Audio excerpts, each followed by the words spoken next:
You ask Tiger to solve. This deals with linear equations with one unknown. The final result is y equals 3. Let's solve it step by step. Group all constants on the right side of the equation. Subtract 7 from both sides. Group like terms. Simplify the arithmetic.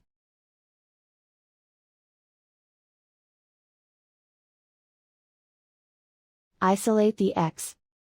Divide both sides by 3. Simplify the fraction. Find the greatest common factor of the numerator and denominator. Factor out and cancel the greatest common factor. And so the final result is y equals 3.